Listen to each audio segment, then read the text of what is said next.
Baru-baru ini Budi Ari dikaitkan dengan kasus judi online setelah pegawai kementerian yang dikomandoinya diduga membackingi ribuan situs judi online. Pemeriksaan Budi Ari oleh Bareskrim dan mudah-mudahan itu merupakan bagian dari proses hukum yang teliti.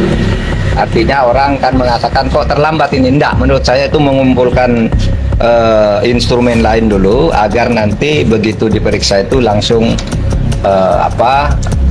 tidak sia-sia lah, ada kemajuan-kemajuan. Menurut saya bagus Bareskrim gitu, dan saya kira itu bagian itu dari sikap Pak Prabowo agar siapapun yang diduga terlibat itu supaya diperiksa. Dan biasanya orang-orang yang paling penting itu memang diperiksanya belakangan. Jadi kalau diperiksa awal nanti yang lain lari semua, kita tidak tahu yang remeh-remeh itu kan. Ini periksa dulu lalu konstruksinya jelas masuk di situ Budi Ari. Nah kita bagus lah Bareskrim.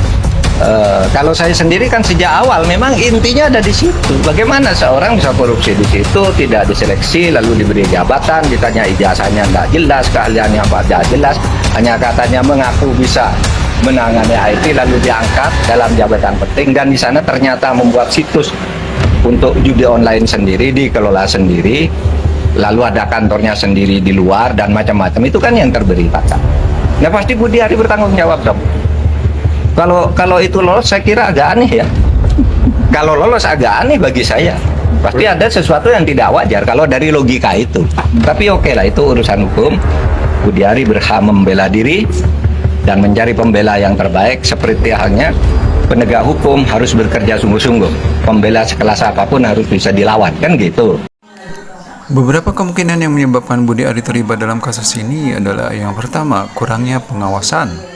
Apakah ada kelalaian dalam pengawasan yang dilakukan oleh kementerian? Yang kedua, kolusi dan korupsi. Apakah ada indikasi kolusi dan korupsi yang melibatkan Budi Ari dan pegawai kementeriannya?